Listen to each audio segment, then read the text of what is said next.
है। आज एक बात बताइए, एक बेटी की शादी होती है, अधिकतर परिवार बेटी से यही कहते हैं आज से वो तुम्हारा घर है। कहते हैं ना? कितनों ने कहा यहाँ पर जिनकी बेटियों की शादी हुई है? कहा है? कितनी खुश होकर नहीं कहना चाहिए।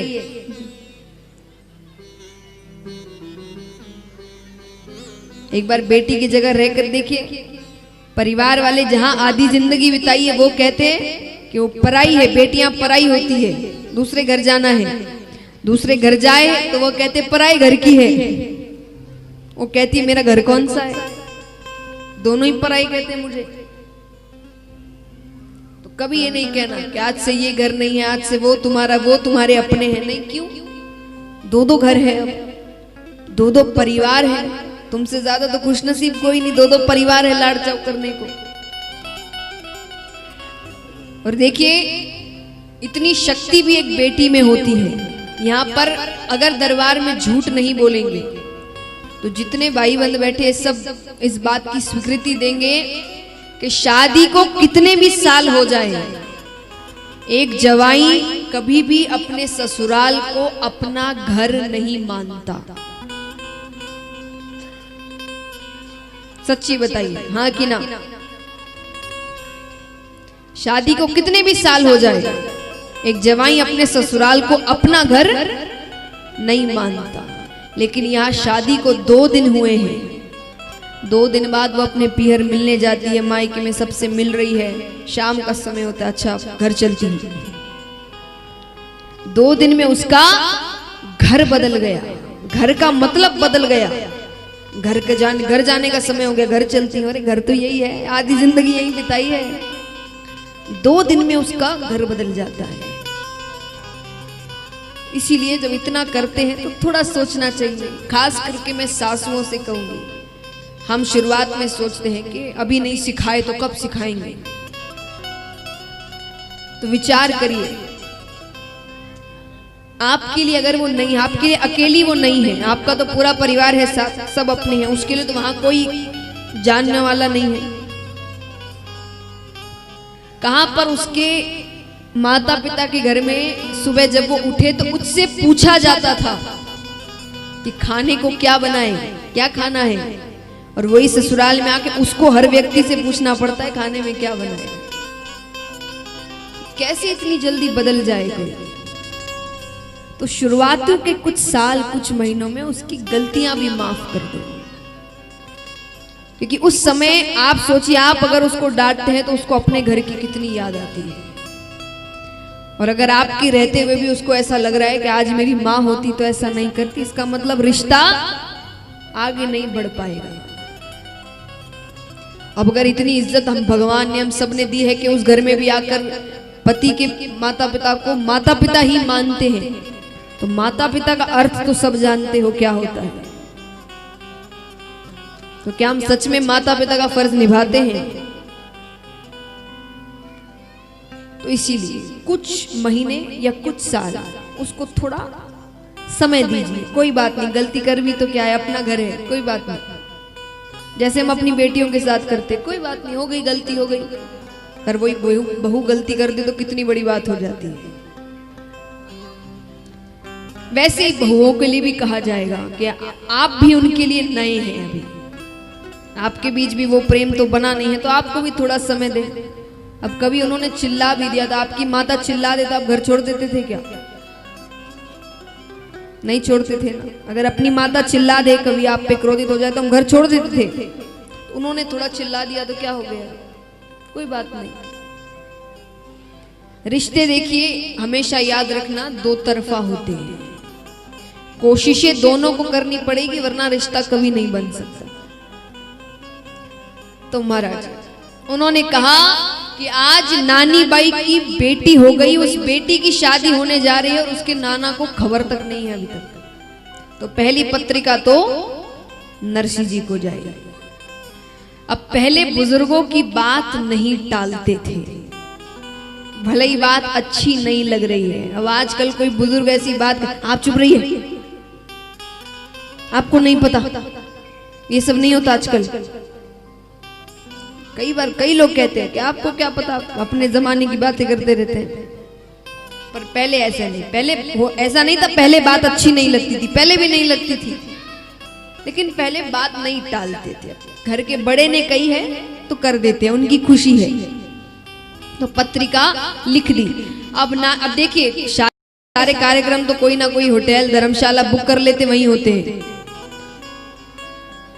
तो महाराज अब घर में पता चलता है, वो सब तो कहीं कार्यक्रम कर रहे हैं अपना घर में, सासू ननद देवरानी जेठानी सबको पता चला कि नरसी को पत्रिका जा रही है।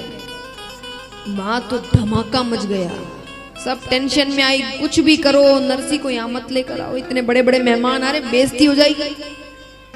वो सासू तो टेंशन में, कहीं करूं को पूरे घर का चक्कर लगाए, टेंशन में चलते हम ज्यादा है, क्या करें क्या करें क्या करें।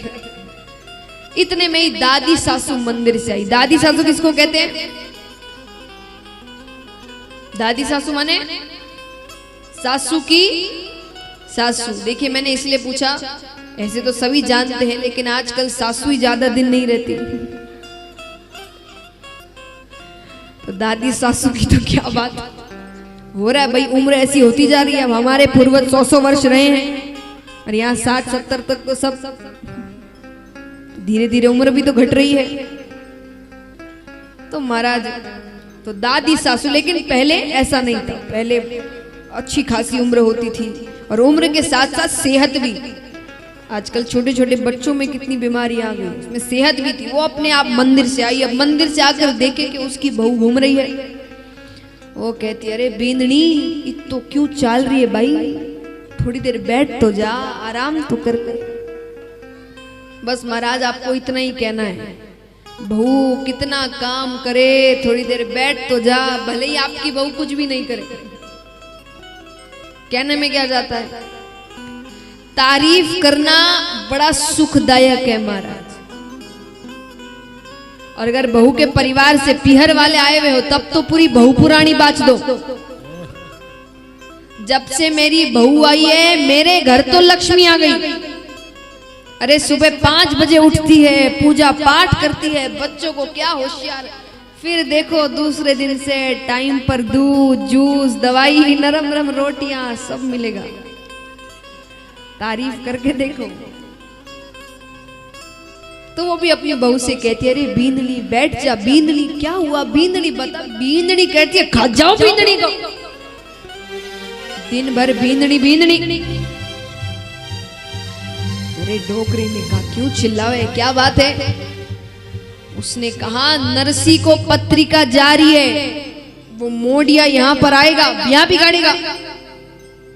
डोकरी ने कहा बस इतनी सी बात, बहुत सोच करी। अरे नारायण था नानी बाई का देवर।